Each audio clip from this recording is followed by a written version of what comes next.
The full-headed among us have about 100,000 to 150,000 hairs on our scalps, and scientists have discovered two things about this dense thicket. Firstly, the sprouting hair we see is mostly made up of keratin, the protein left over from dead cells that are forced upwards as new cells grow beneath them.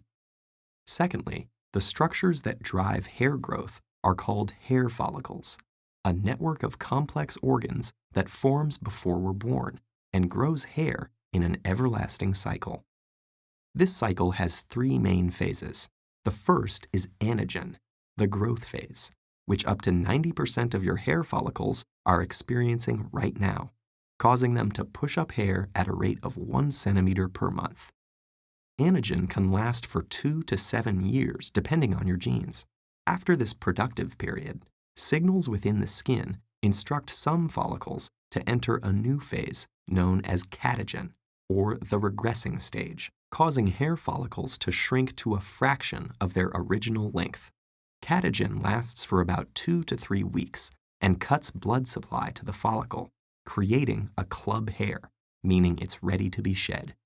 Finally, hairs enter TELOGEN, the resting phase, which lasts for 10 to 12 weeks and affects about 5 to 15% of your scalp follicles. During TELOGEN, up to 200 club hairs can be shed in a day, which is quite normal. Then, the growth cycle begins anew. But not all heads are hairy, and in fact, some of them grow increasingly patchy over time in response to bodily changes. 95% of baldness in men can be attributed to male pattern baldness. Baldness is inherited, and in people with this condition, follicles become incredibly sensitive to the effects of dihydrotestosterone, a hormonal product made from testosterone. DHT causes shrinkage in these overly sensitive follicles, making hair shorter and wispier. But loss isn't sudden. It happens gradually along a metric known as the NORWOOD scale, which describes the severity of hair loss. First, hair recedes along the temples. Then, hair on the crown begins to thin in a circular pattern. At the highest rating on the scale, these balding areas meet and expand dramatically, eventually leaving only a ring of sparse hair around the temples and the back of the head. Genetics isn't all that drives hair loss.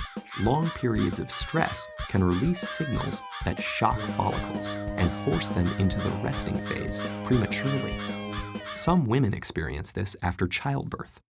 Follicles might also lose the ability to go into ANAGEN, the growth phase. People going through chemotherapy treatment temporarily experience this. But while balding may look permanent, scientific investigation has revealed the opposite. Below the skin's surface, the roots that give rise to our hair actually remain alive. Using this knowledge, scientists have developed drugs that shorten the resting phase and force follicles into ANAGEN. Other drugs combat male pattern baldness by blocking the conversion of testosterone to DHT so that it doesn't affect those sensitive follicles. Stem cells also play a role in regulating the growth cycle, and so scientists are investigating whether they can manipulate the activity of these cells to encourage follicles to start producing hair again. And in the meantime, while scientists hone their hair-reviving methods, anyone going bald or considering baldness can remember that they're in great company.